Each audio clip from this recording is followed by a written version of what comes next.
Resistência. Ato ou efeito de resistir.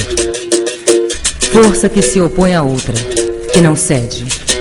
Oposição ou reação a uma força opressora. Não foi fácil, não é fácil e nunca vai ser fácil. Acho que a gente tem uma diferença muito grande para tirar, histórica, social, política, cultural, e só o trabalho mesmo é que vai definir essa linha de chegada.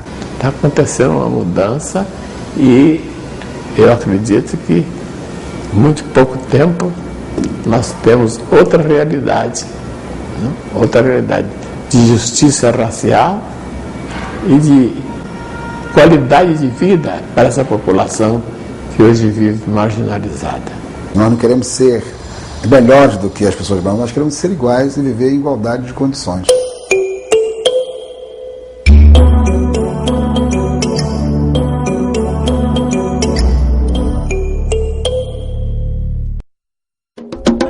Mais de 10 mil manifestantes tomaram Brasília no dia 22 de novembro de 2005, data em que a revolta da Chibata comemorava 95 anos.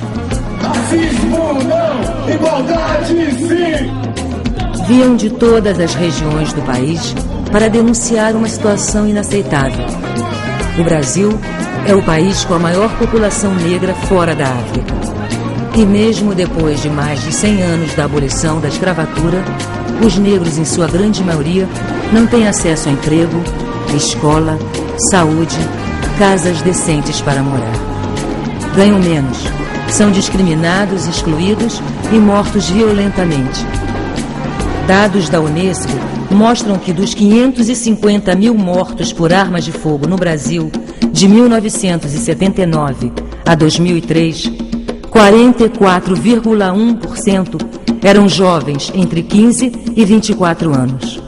E desse grupo, 74,6% eram negros.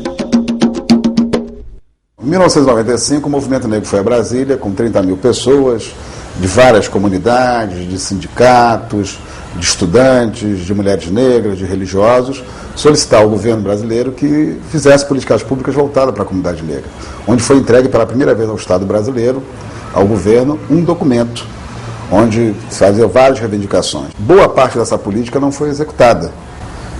Então, caberia ao movimento negro voltar 10 anos depois, né, para, de novo, reforçar junto ao governo, junto ao Estado brasileiro, as reivindicações que ainda são muito necessárias para o conjunto da comunidade negra.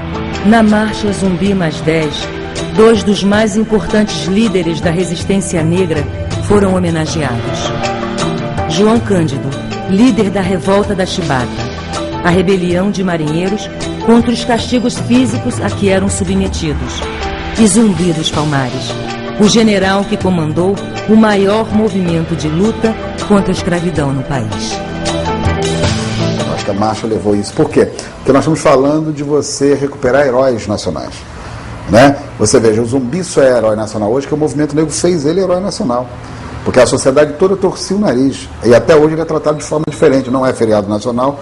O Tiradentes é, só tem dois heróis nacionais, que é o Tiradentes e o Zumbi. São tratados de forma totalmente diferente. Um é herói nacional, a polícia militar vai lá e desfila, o outro não. Parece que ele é herói dos negros. Parece que ele não é herói da sociedade brasileira. O Quilombo dos Palmares, estado independente, governado por escravos fugidos na Serra da Barriga, atual estado de Alagoas, resistiu durante quase 100 anos, desafiando o exército colonial português. E só foi destruído em 1694, depois de muitas guerras e a mobilização de um grande exército comandado por bandeirantes paulistas. Eles construíram a primeira república nas Américas, que foi o Quilombo dos Palmares. E nós vemos que eles tiveram uma capacidade fabulosa, não somente de se reunir, mas também de se organizar para a guerra.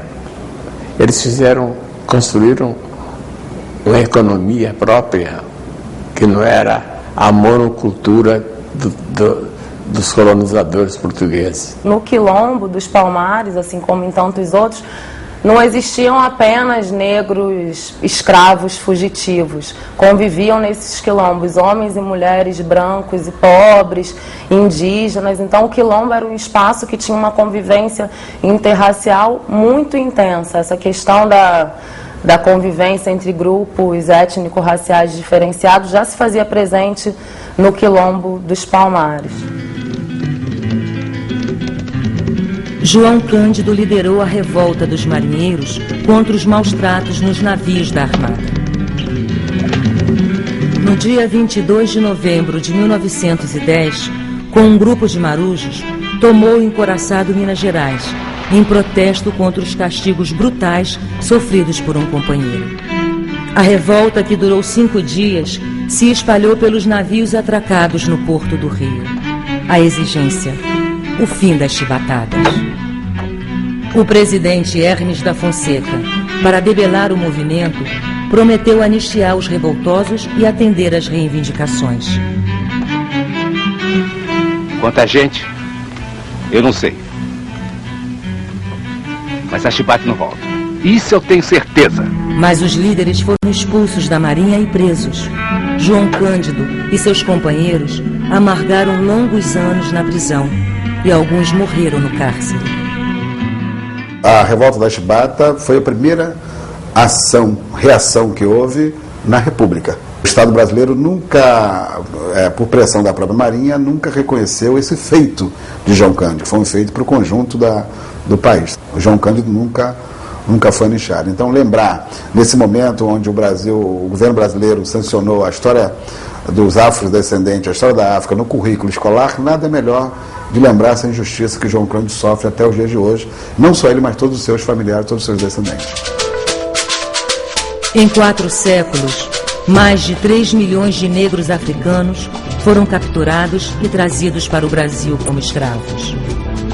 Vinham principalmente de 2 regiões da África: da região ocidental, onde eram embarcados no forte de São João Batista de Ajudá, no território do atual Benin, e no porto de Lagos, na atual Nigéria. Tinham como destino a cidade de Salvador. Na região sul, saíam do porto de Luanda, em Angola, com destino ao Rio de Janeiro, que distribuía os escravos para o resto do país.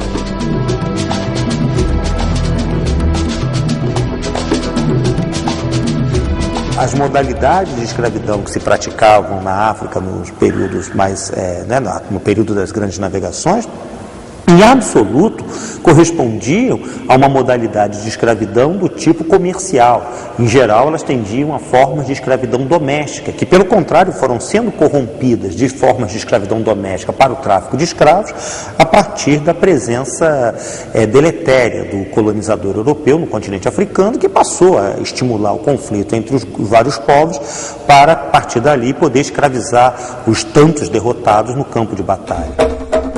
O Brasil foi a última nação a extinguir o trabalho escravo em 1888. A luta pela abolição, pela liberdade, ela se dá desde quando o primeiro negro botou o pé aqui.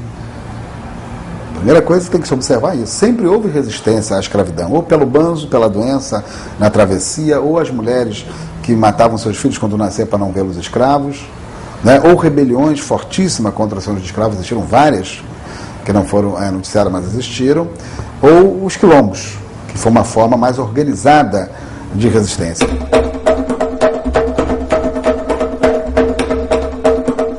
À medida em que a abolição ela se deu sem a presença de reformas sociais que tivessem trazido uma plena incorporação dos descendentes dos escravos à vida republicana, isso transformou a população afrodescendente ou escravizada descendente numa população de segunda classe. A elite brasileira, numa tentativa de impedir com que os ex-escravizados tivessem acesso aos direitos sociais, que naquele momento significaria repartir o poder econômico e político, desenvolveu um conjunto de ideologias que procurava mostrar a inferioridade inata dos negros.